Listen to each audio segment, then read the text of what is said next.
গোপাল তার নিজের জমিতে চাষ করছিল। অনেকদিন হলো বৃষ্টি হয়নি, তাই মাটিও অনেক শক্ত হয়ে গিয়েছিল। তার জমির পাশেই ছিল একটি বড় তাল গাছ। সন্ধ্যার পর ওই তাল গাছের আশেপাশে কেউ যেত না, কেননা শোনা গেছে ওই তাল গাছের তলা দিয়ে যাওয়ার সময় অনেকে অনেক বিপদে পড়েছে। আবার কেউ কেউ অমাবস্যা রাতে ওখান থেকে নানা রকম হাসির আওয়াজও শুনতে পায়। বৃষ্টি না হওয়ায় জমি শুকিয়ে ফসল সব নষ্ট হয়ে গেছে, তাই গোপালের কোনো হুঁশ নেই যে কখন সন্ধ্যা হয়ে গেছে। গোপাল তখনও কাজ করে চলেছে। হঠাৎই একটি হাসির শব্দে গোপালের হুঁশ ফিরল। সে চারিদিকে তাকিয়ে দেখল অন্ধকার হয়ে গেছে, আর সেই তাল গাছ থেকে অনেকগুলি হাসির আওয়াজ ভেসে আসছে। গোপাল সেই হাসির আওয়াজ শুনে প্রচুর ভয় পেয়ে যায়। এরই মধ্যে সে তাকিয়ে দেখে তার চারপাশে কয়েকটি আবছা কালো অবয়ব এসে জড়ো হয়েছে। গোপাল বুঝতে পারে আজ তার আর নিস্তার নেই। সে ভয়ে সেখানে দাঁড়িয়ে থেকে ঠক ঠক করে কাঁপতে থাকে। হঠাৎই সেই আবছা কালো মূর্তিগুলোর মধ্যে থেকে বলে ওঠে, গোপাল, তুই ভয় পাস না, আমরা তোর কোনো ক্ষতি করব না, শুধু তোকে আমাদের একটা কাজ করে দিতে হবে। কারা কারা আপনারা, আর আমাকে কি কাজ করতে হবে? এমন সময় দূরে হ্যারিকেন হাতে কয়েকটি লোক গোপালকে খুঁজতে বের হয়। গোপাল, গোপাল, তুই কোথায়? কোথায় গোপাল তুই? গোপাল দা, ও গোপাল দা, তুমি কোথায়? কোথায় তুমি? আমাদের যাওয়ার সময় হয়ে গেছে, পরের দিন তোর সাথে কথা হবে। বলেই কালো সেই অবয়বগুলি বাতাসে মিলিয়ে গেল। এরপর গোপাল তাকে খুঁজতে আসা লোকগুলির সাথে বাড়ি চলে এলো, কিন্তু কাউকে এ ঘটনার কথা কিছু জানালো না। এরপর থেকেই গোপাল তার আশেপাশে কাদের যেন উপস্থিতি বুঝতে পারে। রাতে সে মাঝে মধ্যে তাকিয়ে দেখতে পায় তার জানালার পাশ থেকে কে যেন হঠাৎ চলে গেল। এরপর থেকে গোপাল দিনের বেলাতে জমিতে কাজ করে, আর কাজ সেরে বেলা ডোবার আগেই বাড়ি ফিরে আসে। এরই মধ্যে একদিন রাতে একটি আওয়াজে গোপালের ঘুম ভেঙে যায়। সে শুয়ে শুয়ে পরিষ্কার বুঝতে পারে তার টিনের চালায় কারা যেন চলাফেরা করছে, আর তার আওয়াজ সে পরিষ্কার নিজে কানে শুনতে পায়। গোপাল একা মানুষ, তাই উঠে দেখার মতো তার সাহস হয় না। সেদিন সারা রাত সেই আওয়াজ চলতে থাকে। গোপাল ভয়ে চোখের পাতা এক করতে পারে না। এভাবেই ভয়ে ভয়ে তার সারা রাত কেটে যায়। আর এরপর থেকে প্রতি রাতেই তার সাথে ঘটতে থাকে একটার পর একটা অঘটন। সেদিন রাতে গোপাল সবেমাত্র খাওয়া দাওয়া সেরে বিছানার উপর গিয়ে বসেছে। অমনি সে শুনতে পায় তার গোয়ালের গরুগুলো প্রচুর চিৎকার করে ডাকাডাকি করতে থাকছে। তাই শুনে গোপাল উঠে গিয়ে দেখতে যায়। সে দেখে গোয়াল ঘরে একটি লোক দাঁড়িয়ে আছে, কিন্তু তাকে ভালো করে বোঝা যাচ্ছে না। তাই দেখে গোপাল ভাবে কেউ হয়তো তার গরু চুরি করতে এসেছে। তাই গোপাল বলে ওঠে, কে ওখানে দাঁড়িয়ে আছে? গরু চুরি করতে এসেছিস বুঝি? অমনি সেই লোকটির আবছা মূর্তিটি ধীরে ধীরে পরিণত হয় একটি বিকৃত চেহারার অশরীরীতে, আর ভেসে আসতে থাকে অট্টহাসির শব্দ। তাই না দেখে গোপাল এক দৌড়ে ঘরে চলে আসে। এরপর মাঝরাতে গোপালের চোখে সবেমাত্র ঘুম এসেছে। অমনি গোপাল শুনতে পায় কে যেন তার নাম ধরে ডাকছে। গোপাল, গোপাল, বাড়িতে আছিস নাকি? বেরিয়ে আয়, বাইরে বেরিয়ে আয়। আমাদের যে তোকে খুব দরকার। গোপাল, তুই বাইরে বেরিয়ে আয়। এই আওয়াজ শুনে গোপাল অত্যন্ত ভয় পেয়ে যায়। পরের দিন সকালে উঠেই গোপাল ভোলানাথ তান্ত্রিকের কাছে গিয়ে সমস্ত ঘটনা খুলে বলে।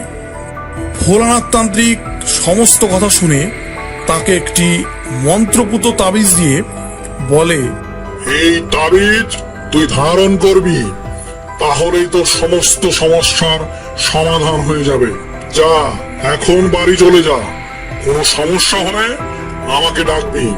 এরপর গোপাল সেই তাবিজ পরিধান করলে তার সমস্ত সমস্যার সমাধান হয়ে যায়। তার চারপাশে যে অশরিক কর্মকাণ্ড চলছিল সেগুলিও সব বন্ধ হয়ে যায়।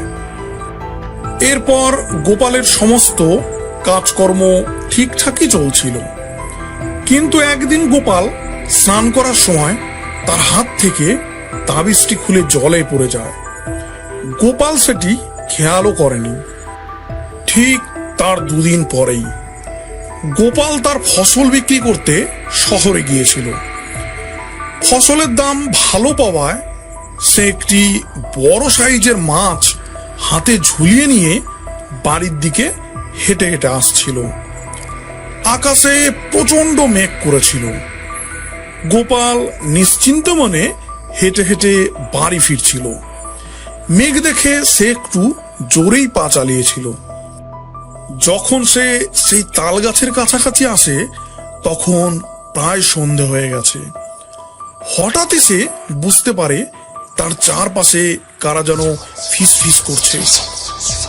এরপরেই সে দেখতে পায় তার আশেপাশে কয়েকটি কালো ছায়া মূর্তি এসে হাজির হয়েছে। তাই না দেখে গোপাল প্রচন্ড ভয় পেয়ে যায়।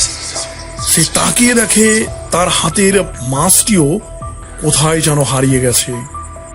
সে হাতের দিকে তাকাতেই ভয়ে তার সারা শরীর হিম হয়ে যায়। সে দেখে তার হাতের সেই মন্ত্রপুত তাবিজটি তার কাছে নেই। এরপরে গোপাল ভয়ে কাঁপতে কাঁপতে সেখানেই অজ্ঞান হয়ে মাটিতে পড়ে যায়। এরপরেই একটি কালো অবয়ব গোপালের শরীরে প্রবেশ করে। তারপর গোপাল উঠে দাঁড়ায় এবং সোজা তার বাড়িতে চলে আসে।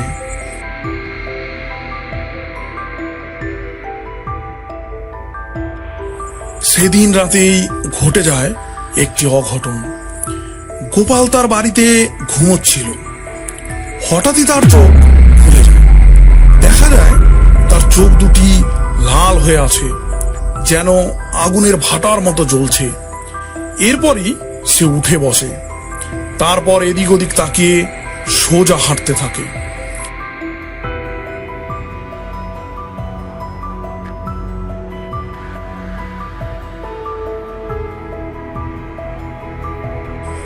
এরপর এসে সে সোজা জমিদার বাড়ির সামনে এসে দাঁড়ায়।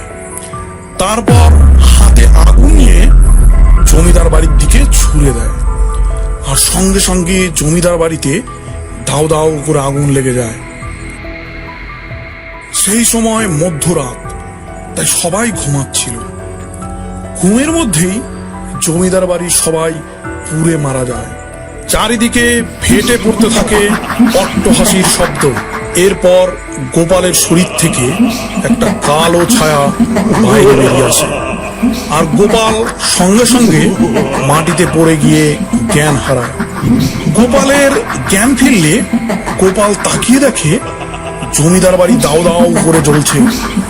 তাই না দেখে গোপাল ভয়ে এক দৌড়ে বাড়ি চলে যায়।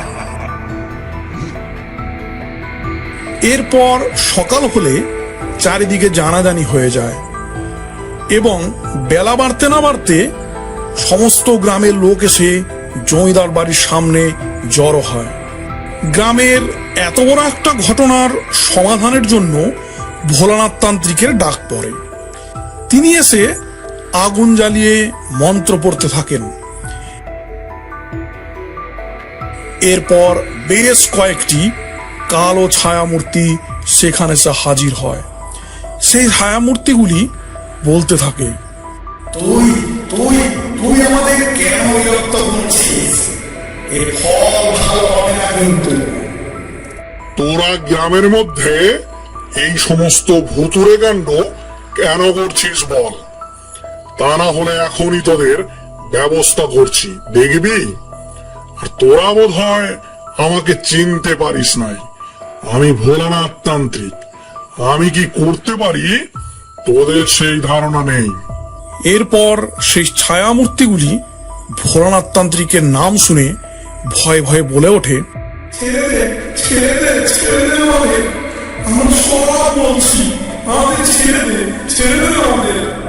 এরপর ছায়ামূর্তিগুলি বলতে থাকে, আমি এই গ্রামেরই নগেন। আমি ওই তাল গাছের নিচেই ছোট্ট একটা কুঁড়ে ঘরে সন্তান নিয়ে বাস করতাম। আমার এক টুকরো জমি ছিল, সেখানেই চাষ করে কোন রকমের সংসার চালাতাম। কিন্তু জমিদারের নজর পড়ে আমার ওই জমির উপরে। আমি দিতে রাজি হই না, কেননা ওই জমির থেকেই যা রোজগার হতো তা দিয়েই আমার সংসার চলতো। আমি দিতে রাজি না হয় জমিদার একদিন আমাকে ভয় দেখিয়ে বলে, তোর জমিটা দিবি না তাহলে তো এর ফল কিন্তু ভালো হবে না। এখনো সময় আছে, ভালোই ভালোই দিয়ে দে। তা না হলে এর ব্যবস্থা তো আমাকে নিতেই হবে। তাতেও আমি রাজি না হয় সেদিন রাত হলে জমিদার সঙ্গে লোক নিয়ে এসে আমার ঘরে আগুন দিয়ে দেয়। আমি আমার পরিবার সহ সেই আগুনে পুড়ে মরি। চারিদিকে রটে যায়, রান্না করার সময় ঘরে আগুন লেগে আমি মারা যাই। আজ আমি আমাদের মৃত্যুর প্রতিশোধ নিতে পেরেছি।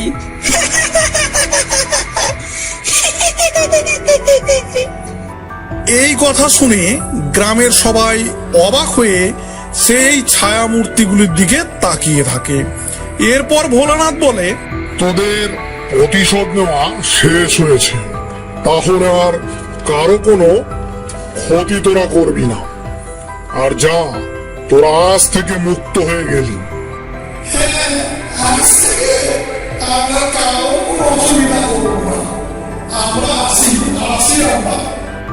এরপর সেই ছায়ামূর্তিগুলি বাতাসে মিলিয়ে যায়। তারা সবাই তাকিয়ে দেখে ওই তাল গাছের মাথায় আগুন লেগে তাল গাছটিও পুড়ে শেষ হয়ে যায়। এরপর থেকে আর গ্রামে কোনো রকম কোনো সমস্যা হয়নি। সমস্ত অশরীর কাজকর্ম বন্ধ হয়ে যায়। আমাদের পিএন টুনস চ্যানেলের আরও অন্যান্য গল্পগুলি দেখতে আমাদের পিএন টুনস কার্টুন চ্যানেলটিকে আপনারা সাবস্ক্রাইব করে রাখুন এবং অল বেল নোটিফিকেশন অন করে রাখুন। এছাড়া আপনারা কি ধরনের গল্প পছন্দ করেন তা আমাদের কমেন্ট বক্সে জানাবেন। আমরা সেই ধরনের গল্প রেডি করে আপনাদের সামনে তুলে ধরব। Thank you.